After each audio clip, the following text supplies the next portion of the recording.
Всем телезрителям желаем доброго утра. В эфире «Утро Якутии» на каналах Якутия-24 и НВК «Саха».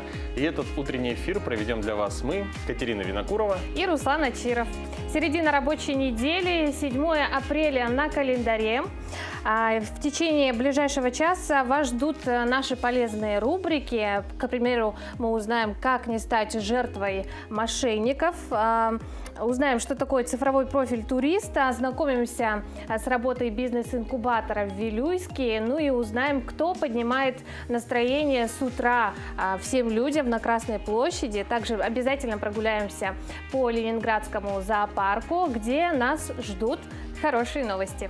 Сегодня, кстати, не забывайте про наш номер WhatsApp, можете его прямо сейчас записать, это 8 914 273 44 88, потому что на этой неделе мы разыгрываем призы для самых внимательных, самых быстрых телезрителей. Призы от магазина Гарда Декор. Вот такой красивый приз, который находится у нас на столе, сегодня найдет своего обладателя. Ну и, конечно, участвуйте, выигрывайте наши подарки. Ну а по традиции мы начнем наш выпуск с прогноза погоды. Итак, сегодня в центральных районах в 6 часов утра температура воздуха составила 28-34 градуса мороза. В заречной группе 22-33, в южных 21-27, в Вилюйской группе 10, местами 20 градусов, в Нижнеленских 22-24, в западных 5-17. В Колымендигирской группе 16-28, в Янских 23-33 градуса мороза. На северо-западе 16, в Тиксе 35. Температура воздуха в городе Якутске на 6 часов утра составила 30 градусов мороза, атмосферное давление 765 миллиметров ртутного столба, ветер западный 1 метр в секунду. Сегодня днем в Якутске ожидается без осадков. Ветер юго-восточный 2,7 метров в секунду ожидает нас. А днем температура воздуха составит 9-11 градусов мороза. Какие новости произошли в России, в Якутии, в мире к этому часу? Давайте посмотрим в нашем выпуске новостей.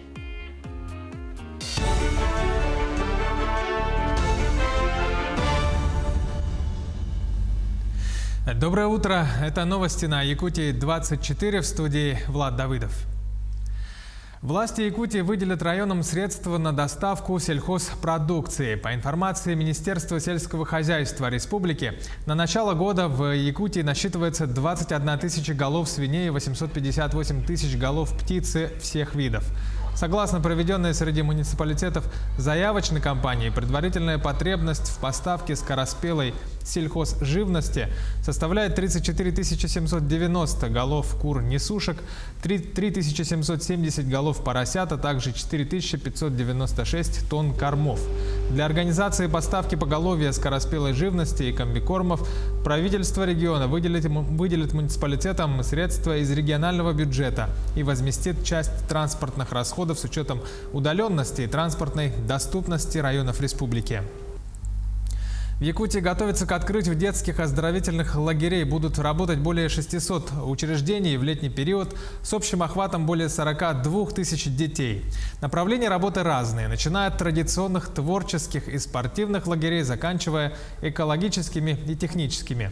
Но в то же время по требованиям Роспотребнадзора заполняемость лагерей должна составлять 75%. Также палаточные лагеря откроются по решению Республиканского оперативного штаба и не будут передвижны. Ну а в стационарных лагерях сотрудники могут работать по двум схемам. Это вахтовым 21 день с круглосуточным пребыванием или выездным, то есть при каждом посещении учреждения им будет необходимо предъявлять справки об отрицательном анализе на COVID-19.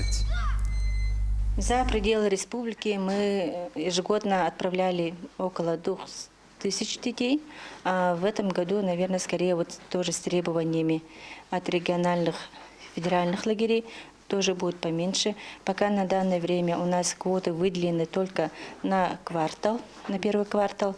И, ну, если так сказать, в океан у нас выделены всего лишь пока 299 квот. В Артек всего у нас выезжали 19 детей в этом году.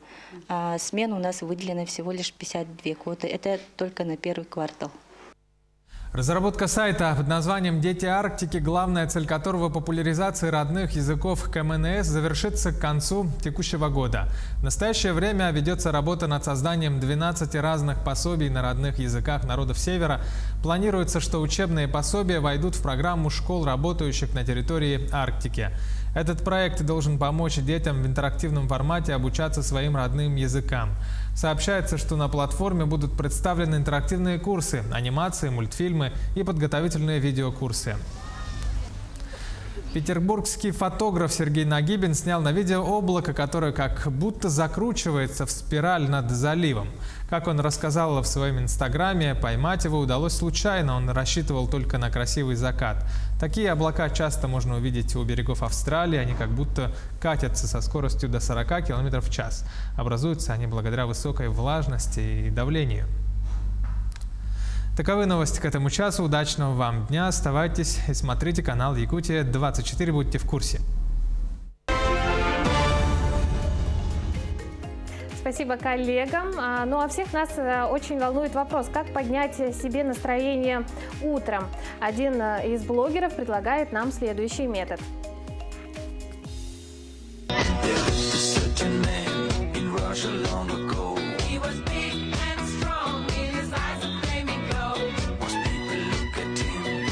Популярность видео танцующего парня, который с утра поднимает всем настроение.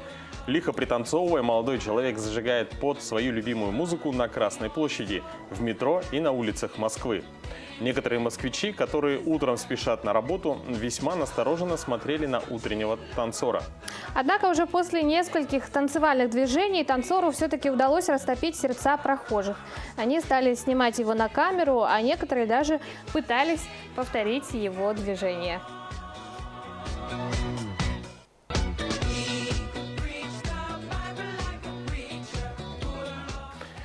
Катя, ты знаешь, что человек на 60% состоит из воды? И если, например, без еды человек может обойтись в течение 10 дней, то без воды всего 3-4 дня. Да, я знаю о таких фактах, Руслан. Вода действительно самый главный элемент жизни. Какова польза воды и сколько, главное, воды нужно пить в течение дня, узнаем в нашей постоянной рубрике. Доброе утро!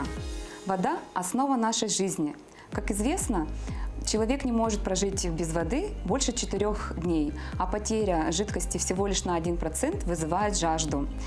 От количества выпитой воды зависит наше здоровье, состояние кожи, волос и самочувствие в целом.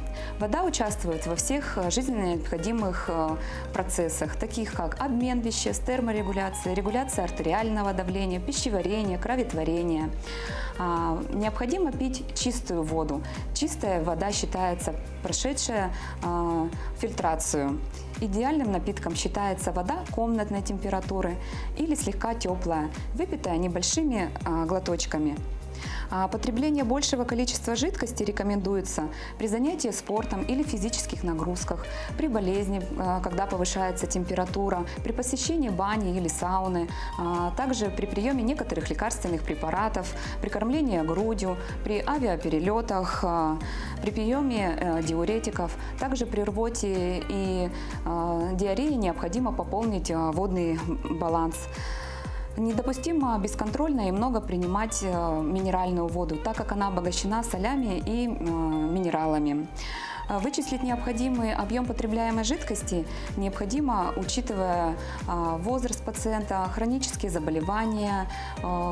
Также необходимо учесть природные условия, занятия физкультурой в течение рабочего дня, вес и возраст конкретного человека. Чтобы вода приносила максимум пользы для вашего здоровья, необходимо придерживаться некоторых правил. Начинать утро со стакана воды, пить воду не залпом, а маленькими порциями, пить воду до 7 часов вечера, а также при занятии физической культурой можно добавлять немножко лимона, обеспечить постоянный доступ к воде, постоянно брать с собой воду, даже если вы находитесь вне дома. Все время забываете, что необходимо пить воду, прикрепите на видном месте напоминание об этом. Возьмите с собой бутылку воды или поставьте ее рядом, если работаете за компьютером. Пейте воду и будьте здоровы! Действительно полезная информация, поэтому я думаю, самое время сейчас выпить стакан воды и сделать вместе с нами утреннюю зарядку. Доброе утро, Республика! Ну что, начнем нашу зарядку? Упражнение номер 1. Становимся в положение планки, спина прямая, положение рук на локтях. Поднимаем правую руку в сторону, затем левую, каждый раз при этом выполняя выдох. Данное упражнение выполняем в течение 20 секунд.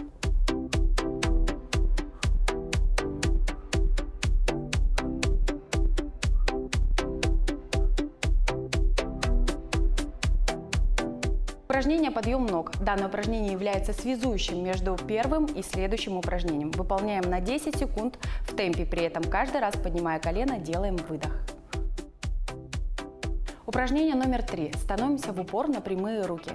Ладонью правой руки касаемся левого плеча, ладонью левой руки касаемся правого плеча. При этом выполняем прыжок ноги врозь, ноги вместе. Каждый раз, выполняя при этом выдох, поясницу не прогибаем, спина прямая. Выполняем 20 секунд.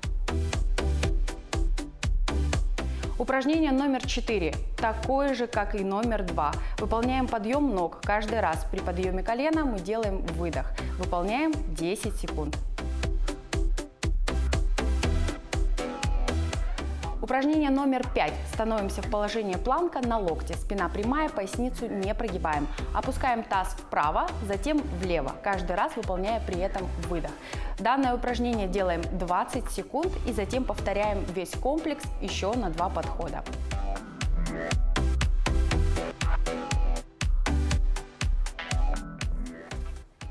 Ну все, на этом наша зарядка закончена. Всем хорошего дня!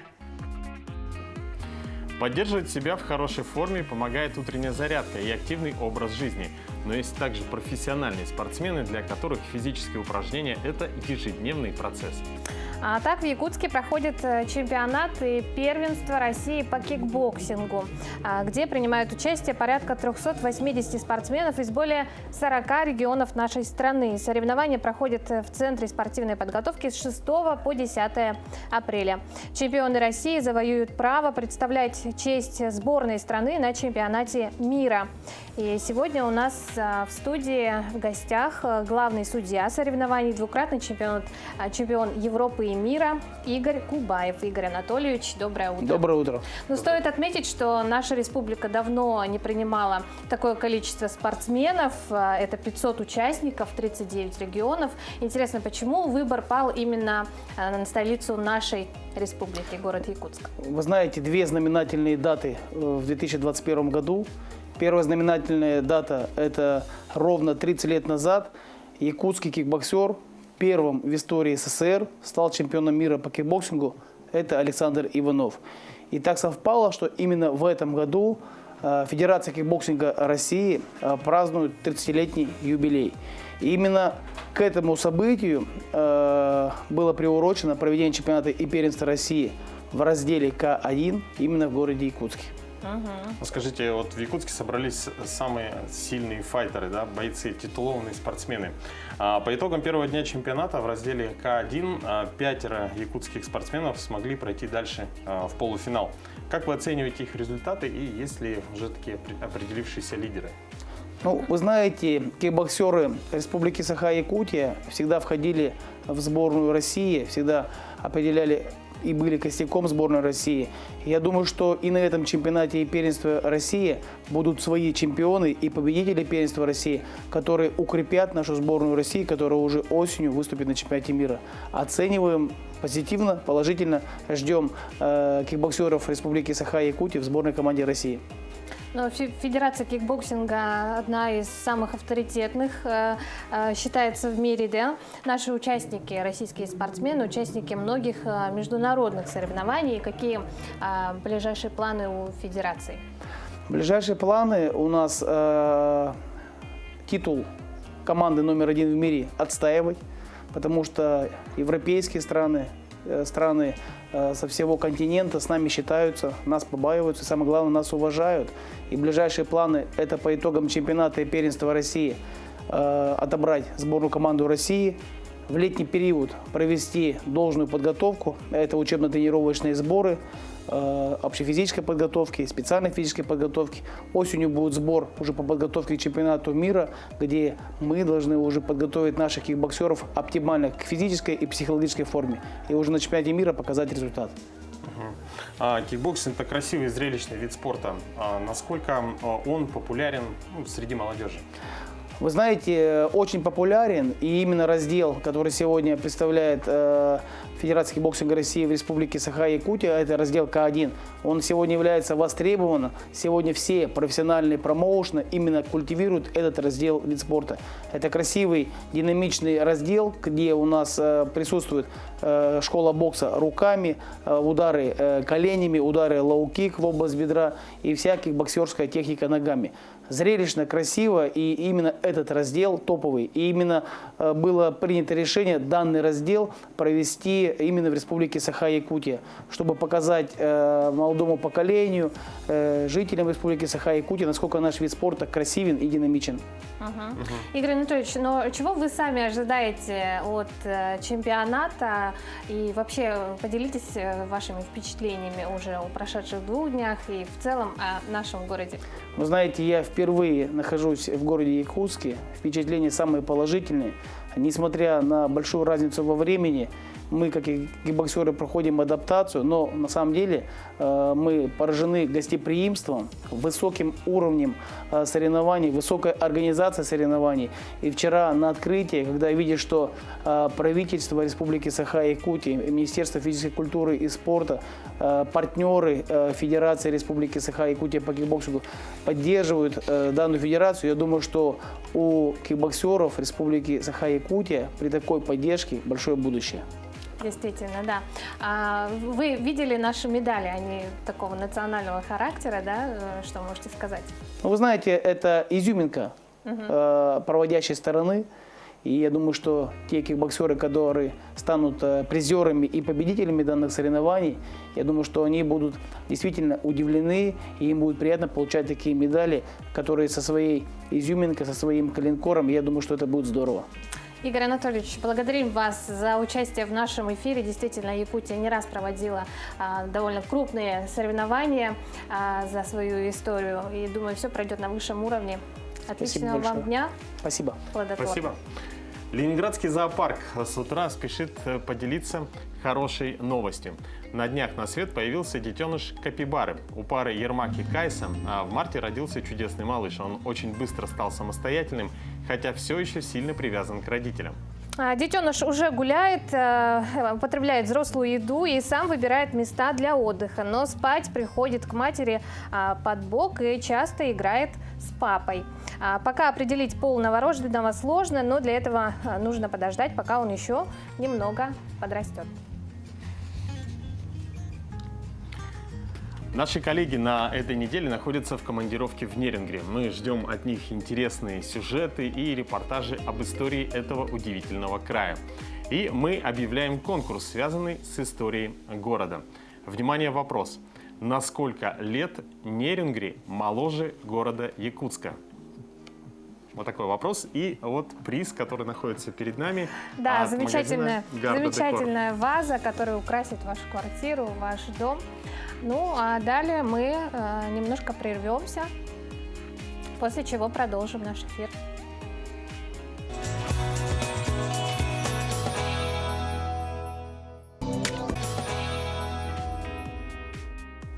Доброе утро, дорогие телезрители. Хотелось бы повторить про наш конкурс от магазина Гарда Декор. Мы сегодня разыгрываем эту прекрасную вазу. И вопрос связан с историей города Нерингри. На сколько лет Нерингри моложе города Якутска?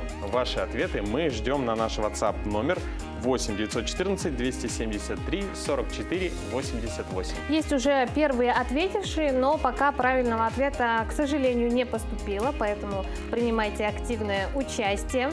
Ну а теперь самое время ознакомиться с актуальными событиями к этой минуте. Слово нашим коллегам.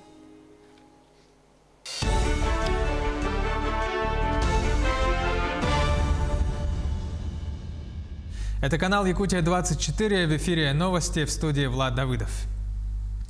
Генеральный прокурор России Игорь Краснов поручил проверить, как в российских регионах выполняется законодательство по предотвращению возникновения чрезвычайных ситуаций во время весенних паводков. Как отметили в прокуратуре, с учетом прошедших зимой обильных снегопадов и промерзанием почвы, паводковая обстановка осложнилась в большинстве субъектов Федерации, прежде всего на Дальнем Востоке, в Сибири, на Урале и в Поволжье. В зону возможного потопления попадают многие населенные пункты. В связи с этим по поручению Игоря Краснова организовано надзорное сопровождение проводимых региональными и муниципальными властями, а также уполномоченными организациями подготовительных мероприятий к прохождению весеннего паводка. В России стартовал эксперимент по идентификации пользователей социальных сетей и агрегаторов через единую систему идентификации и аутентификации ЕСИА на портале Госуслуг. Соответствующее постановление правительства опубликовано на официальном портале правовой информации.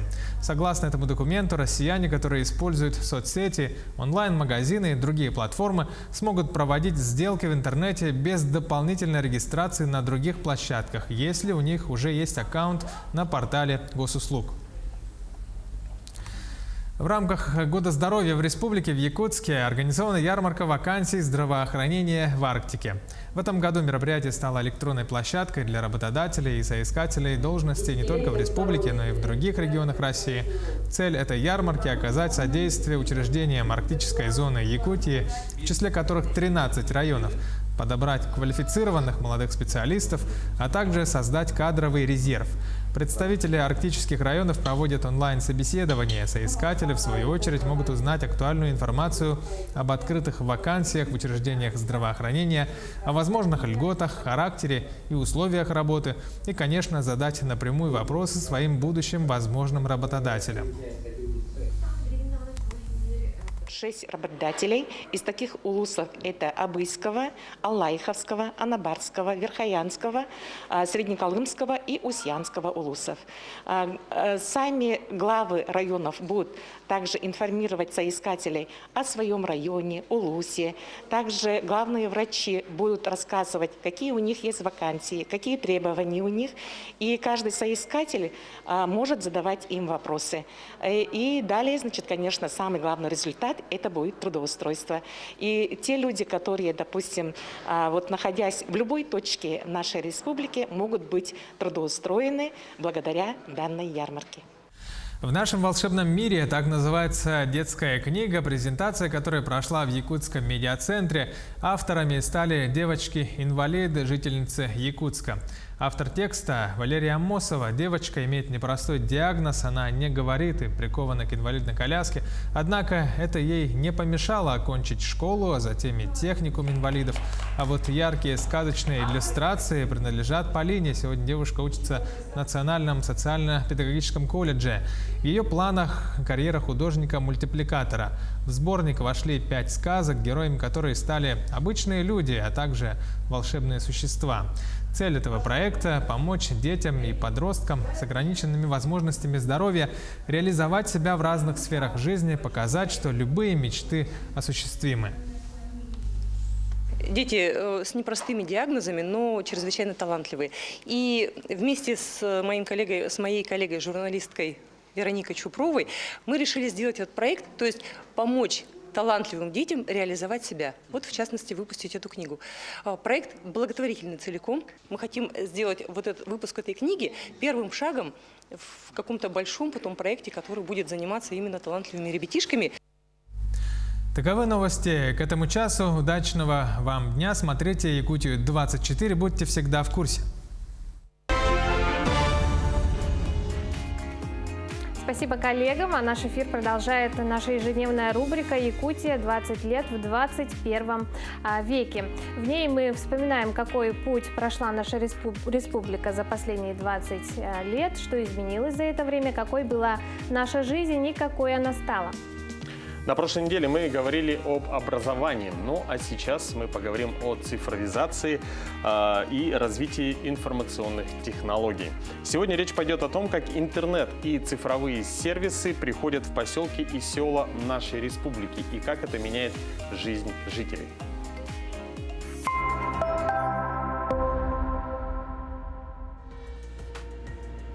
Высокоскоростной интернет пришел в Якутию 8 лет назад. В 2012-м в нашей республике проложили первую оптоволоконную линию. С тех пор в Якутии больше 10 тысяч километров линий волоконно-оптической связи. Скорость интернета за 10 лет выросла в 1500 раз. С прошлого года быстрый интернет доступен на Крайнем Севере. Первая за полярным кругом оптоволоконная линия появилась в селе Оленек. Сегодня к всемирной компьютерной сети подключены более 80% населенных пунктов Якутии. Доступом в интернет обеспечены почти все якутяне – 99,3%. Уже 406 государственных учреждений принимают заявления через систему госуслуги. Ею пользуются 9 из 10 якутян.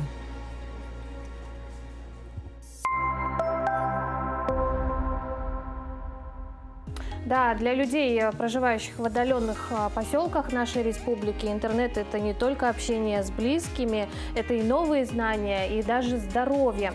А так, представляешь, Руслан, всего за 5 месяцев прошлого года наши врачи провели более 20 тысяч дистанционных консультаций с использованием телемедицины. Ну а до 2025 года планируется проложить 13 тысяч километров линий оптоволоконной связи. Это позволит провести скоростной интернет в 306 сел и поселков. Желаем всем жителям Якутии скорее получить доступ к быстрому и недорогому интернету. Ну а предприниматели Вилюйска создают рабочие места.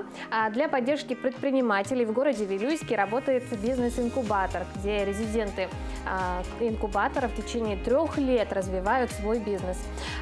Давайте узнаем о том, как работают вилюйские предприниматели. Быть предпринимателем – большая ответственность. Предприниматели создают рабочие места, идут на риск, реализовывают проекты, которые делают нашу жизнь ярче и удобнее. На сегодняшний день бизнес-инкубатор города Вилюйска у нас заполнен, у нас 6 резидентов. Например, у нас есть, вот, идемте сюда, пожалуйста, у нас есть зооаптека. Вот, значит, ИП Иванова, ИП Васильева Асена Александровна, она у нас, значит, замещает вот это помещение. Следующий у нас резидент, это у нас студия красоты ЛР. Значит, здесь вот в этом кабинете у нас, значит, работают, делают ногти. Вот у нас есть специалист, который делает у нас шелак. Значит, вот. А там у нас размещается именно самый специалист, который делает ресницы, брови и так далее. Это у нас строительная торговая компания «Альфа». Они занимаются, значит, производством окон, производством мебели. И кроме этого они делают, значит, бухгалтерские услуги оказывают. Для успешного ведения бизнеса необходимо постоянно заниматься самообразованием, быть в курсе всего нового, что происходит в сфере твоего бизнеса, иначе он перестанет быть конкурентоспособным. Именно поэтому в бизнес-инкубаторе периодически проводятся различные курсы для начинающих предпринимателей, самозанятым, а также для тех, кто хочет начать свое предпринимательское дело. Предпринимательство – это вид работы, которая допустима всем, и даже, как я, в возрасте. В бизнес-инкубаторе очень хорошо советуют и помогают, как вести свое дело. Я получила очень хорошие советы, как, например, план движения денежных средств, как увеличить свой доход, увеличив клиентов, распространив рекламу. Можно еще массажные оборудования можно купить разные, этими привлекать своих клиентов. Благодаря поддержке администрации УЛУСа в Вилюйске работают 2 бизнес-инкубатора, в одной из которых молодые предприниматели занимаются изготовлением мебели. К слову, в Вилюйском районе множество предпринимателей занимаются именно различными видами производства. Анна Васильева, Иннокентий Колесов, Вилюйский УЛУС. Я думаю, чтобы стать предпринимателем, недостаточно иметь только определенные задатки, но еще очень важно разбираться в вопросах экономики. Да, далее наш эфир продолжит рубрика «Новости экономики». Ожидается, что в России уже в этом году запустят цифровой профиль туриста. О том, что это такое, расскажет обозреватель Нургуяна Иванова.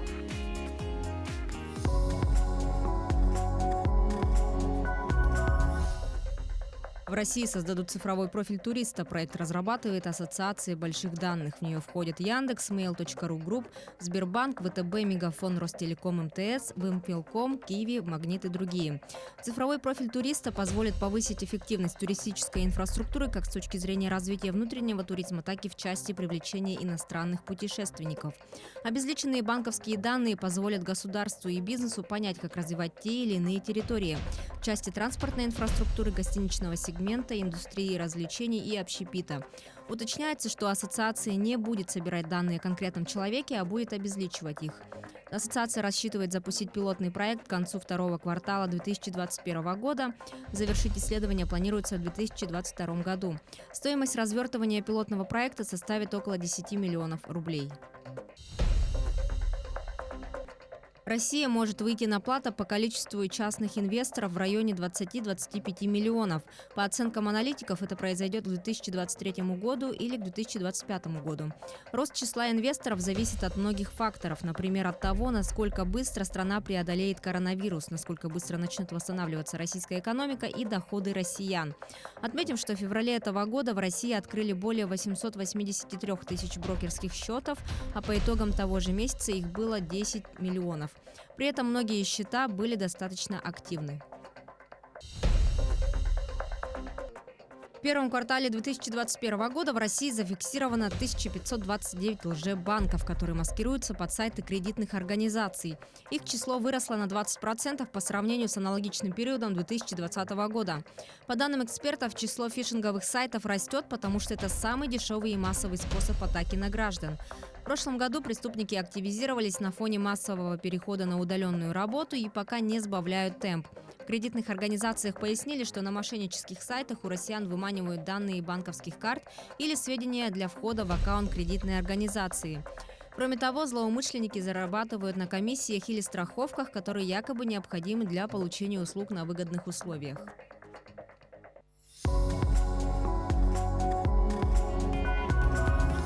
Как я понял, цифровой профиль туриста очень сильно привязан к безналичным расчетам.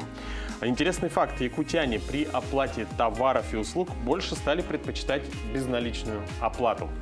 При этом количество и объем операций по снятию наличных денег также стремительно сокращается. Да, даже за проезд якутяне предпочитают расплачиваться с помощью карт. За прошлый год эти показатели выросли почти на треть и достигли 223 тысяч единиц.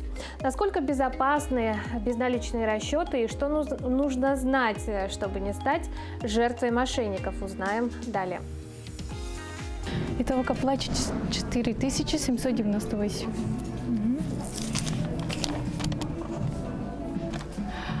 Можете подождать, я сейчас схожу.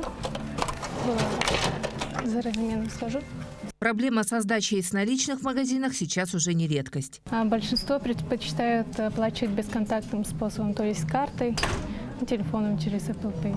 Количество безналичных платежей за последнее время выросло в разы. Активным переходом платежей в онлайн не преминули воспользоваться мошенники. Только за первое полугодие прошлого года с банковских счетов граждан страны похищено более 4 миллиардов рублей. Хотя безналичные платежи – довольно защищенный вид операций, знать некоторые правила безопасности необходимо. Реквизиты банковской карты, а именно ФИО, номер карты, срок действия, CVV-код на обратной стороне, пин-код, а также СМС-коды, которые присылают банковские организации, не следует передавать третьим лицам. Вам могут позвонить мошенники и сказать, что они работники кредитной организации, и попросить передать эти данные. Вы не должны этого делать, потому что кредитной организации не требуются эти данные для проведения операции. Номер карты и телефон центра обслуживания лучше переписать и хранить в надежном месте на случай потери или кражи карты. Если придумываете свой пин-код, лучше избегать очевидных комбинаций – даты рождения, номера телефона. При этом пин-код лучше запомнить и, конечно же, не хранить его в кошельке. Тем же, кто предпочитает бесконтактные способы оплаты через мобильные приложения, нужно соблюдать безопасность там, где есть общественный Wi-Fi. Программы удаленного доступа помогают злоумышленникам не только украсть имеющиеся деньги, но даже оформить в мобильном приложении предодобренный кредит. Осторожным нужно быть и при оплате на интернет-сайтах. Мошенники могут изменять адреса, подделывать сайт. То есть вы будете смотреть на адресную строку и видеть название сайта, как будто это сайт кредитной организации. Но в нем могут быть заменены буквы, использовать другой шрифт и так далее. Проверяйте адреса перед тем, как вводить какие-либо реквизиты или совершать операции. Кибермошенники также могут рассылать ссылки на вредоносные сайты, перейдя по которым вы либо передаете данные, либо можете потерять все свои деньги. Специалисты советуют для платежей в интернете завести специальную карту и переводить на нее ровно столько денег, сколько понадобится для оплаты покупки или перевода. Что касается будущего безналичных расчетов, то это прежде всего развитие системы быстрых платежей, в том числе с использованием QR-кодов. СБП позволяет экономить на комиссиях в 3 раза дешевле, чем банковский эквайринг. QR-коды можно распечатывать на бумажном носителе и размещать на любой поверхности, где вам угодно.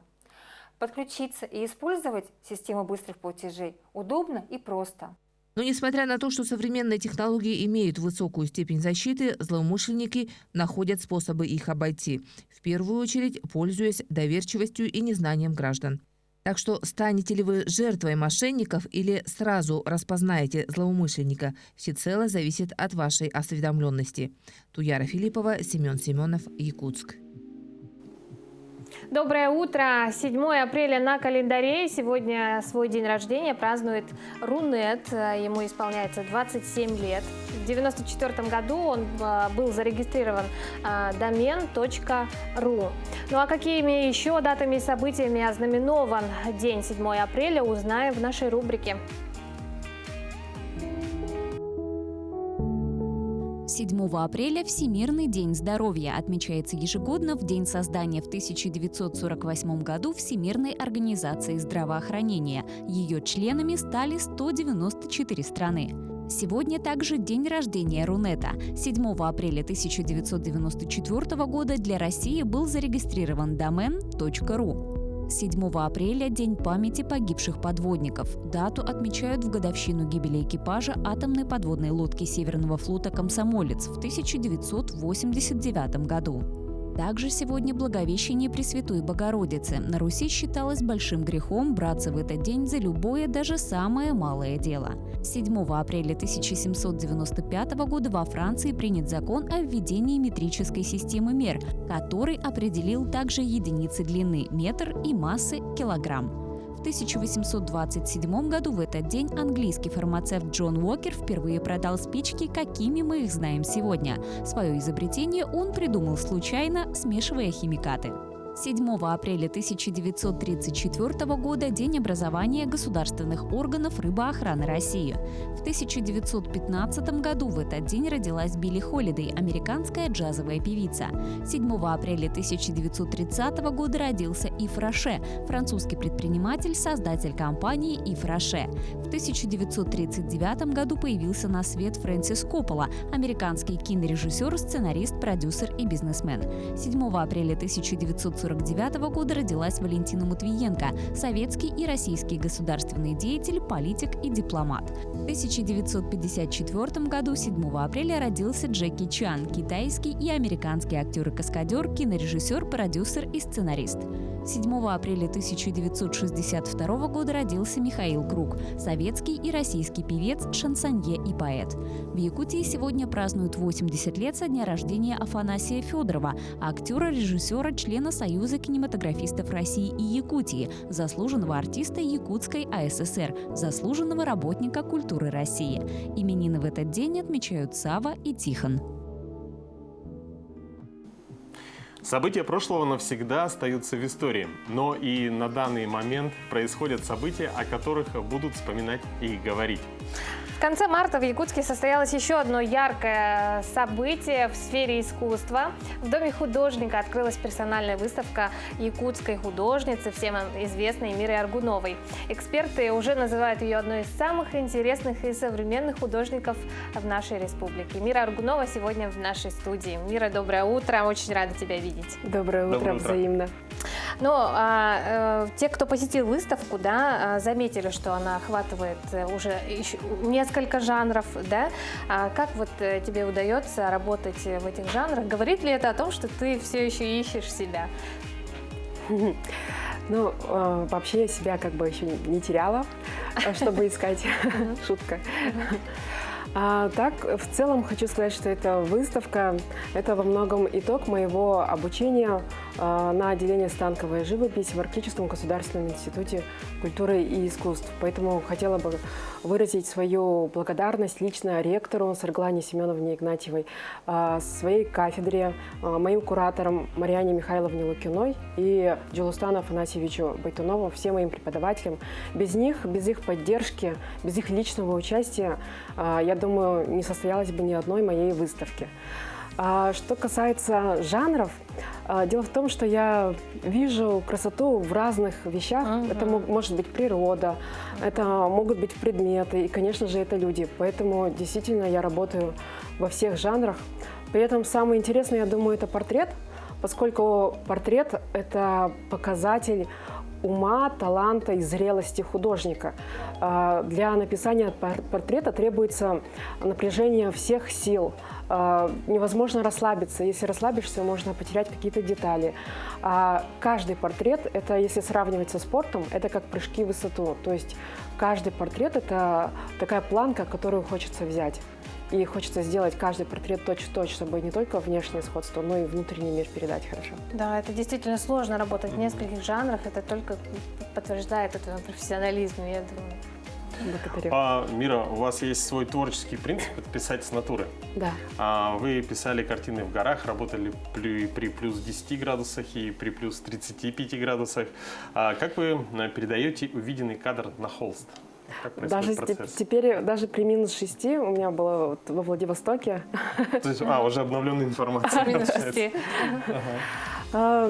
Я главным образом стараюсь, вообще думаю о том, что как бы передать наиболее точно то, что я вижу на холст.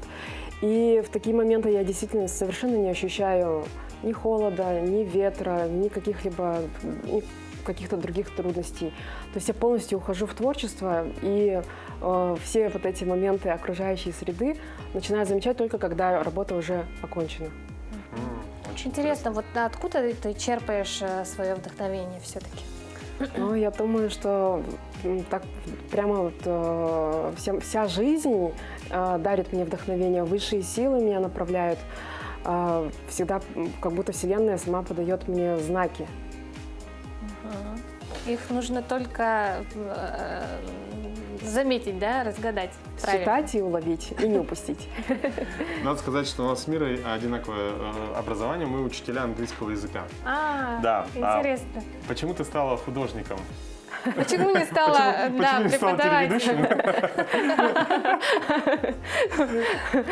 Очень классная аналогия. Во-первых, живопись, видимо, это судьба моя. Она с детства во мне. Сколько себя помню, я всегда рисовала. Даже вот все играют, все что-то другое делают. Но даже во время уроков мне легче воспринимать, когда я что-нибудь рисую. Почему я выбрала иностранные языки? Я думаю, что, как и вы,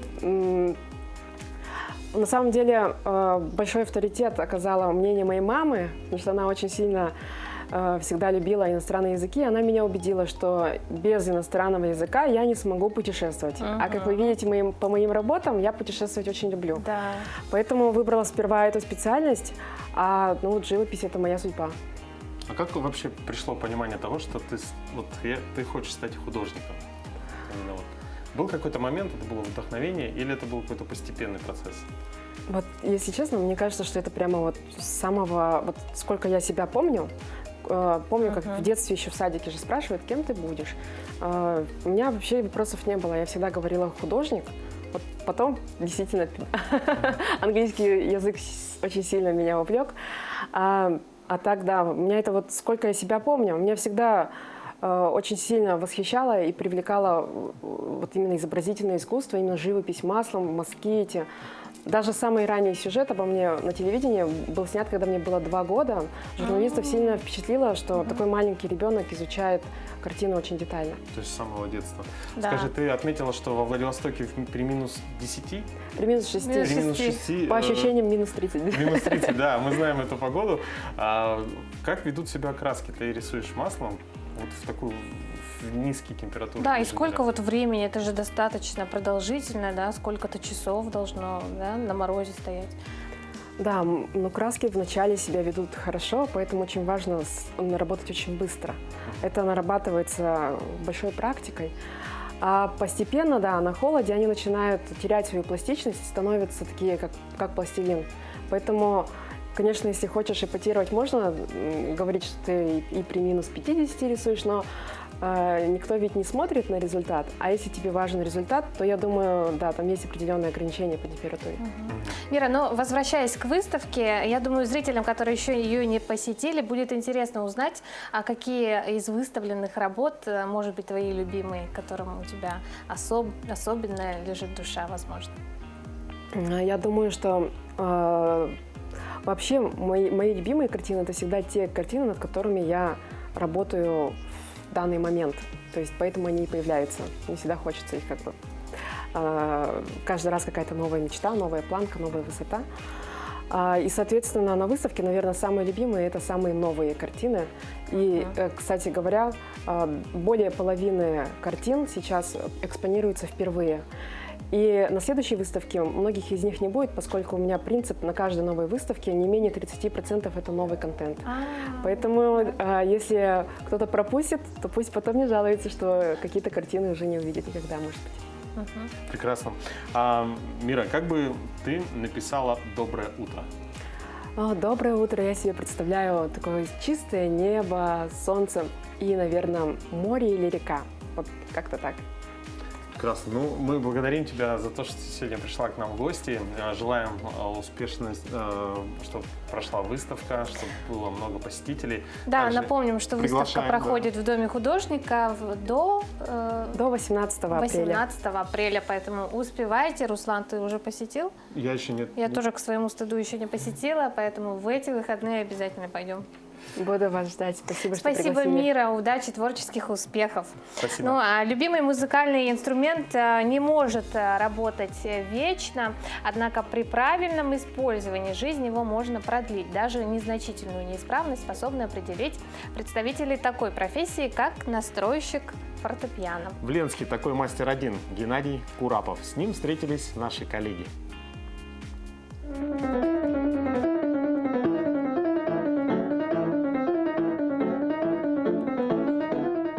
Учиться игре на фортепиано и не сыграть полет шмеля – не учиться. Чтобы сыграть это произведение римского Корсакова, нужны четкий слух, быстрые пальцы и, конечно же, настроенный инструмент. Для пианистов настроенный инструмент имеет очень важное значение, потому что на испорченном инструменте сыграть правильно невозможно. Если ребенок будет играть на расстроенном инструменте, у него просто испортится слух. В Ленской музыкальной школе 15 фортепиано. В каждом по 10 тысяч деталей, которые ежедневно находятся в движении. Устройство ничуть не проще автомобильного движка.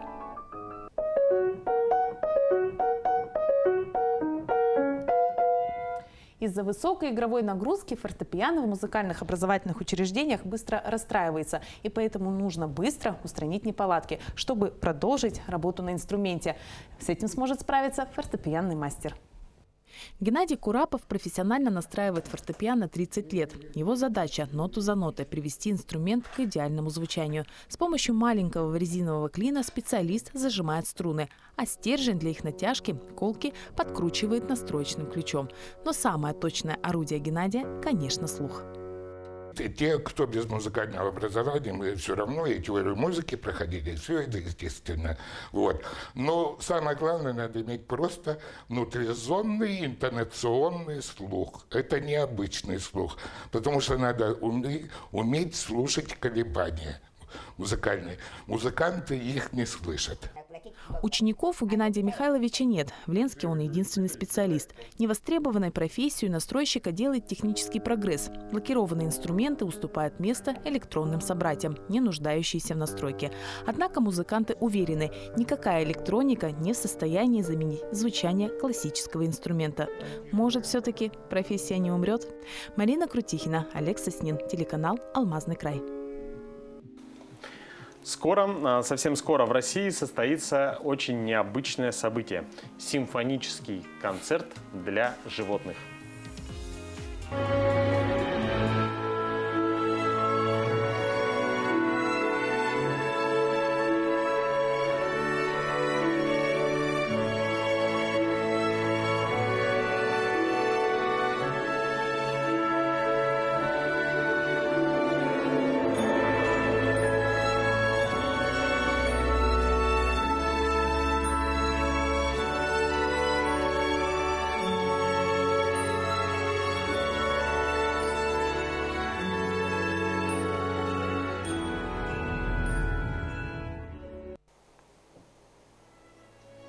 Первый концерт для животных с симфоническим оркестром состоится в формате офлайн, но будет транслироваться по всему миру.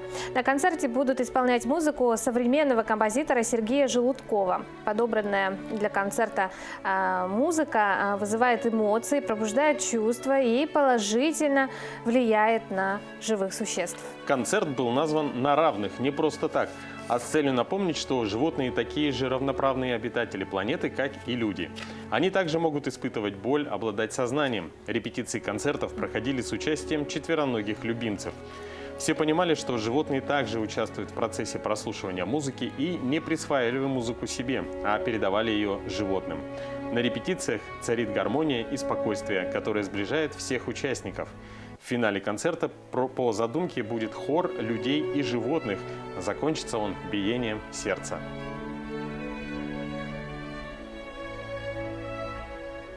Какое красивое, интересное событие ожидается, да? Да, я бы посмотрела, я бы сама послушала. Ну а я думаю, мы можем сейчас уже подвести итоги нашего конкурса от магазина Гарда Декор, который вот эта ваза прекрасная, которая сейчас находится на нашем столе. Да, у нас поступило большое, огромное даже количество вариантов ответов, а вопрос звучал звучал так: на сколько лет город Нерюнгри моложе города Якутска? Итак, и, внимание, правильный ответ. Правильный ответ – 343 года. Год основания Нерюнгри – 1975, а города Якутска – 1632. Итого 343 года. И правильный ответ нам первый был прислан с номера телефона, который оканчивается на 5301. Мы обязательно свяжемся с победителем и передадим этот прекрасный подарок, замечательную вазу от магазина Гарда Декор. Ну а мы, перед тем, как с вами попрощаться, обязательно желаем вам хорошего настроения. Но если вы не знаете, откуда его в себе разбудить, то предлагаем вам следующий метод.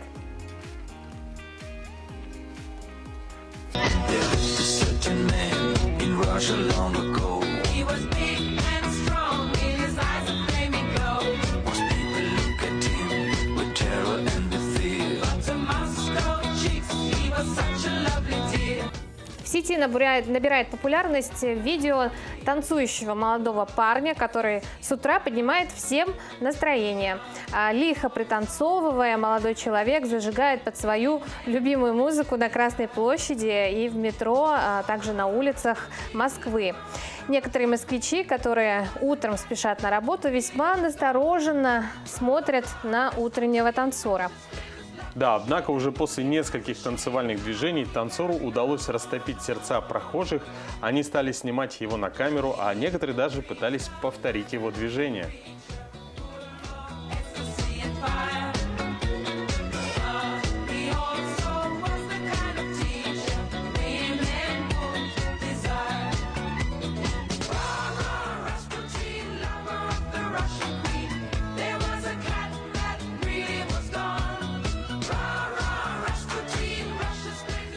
Что ж, мне кажется, отличный метод, по-моему, поднятия настроения. Я думаю, почему бы и нет, ты вот как бы отреагировал?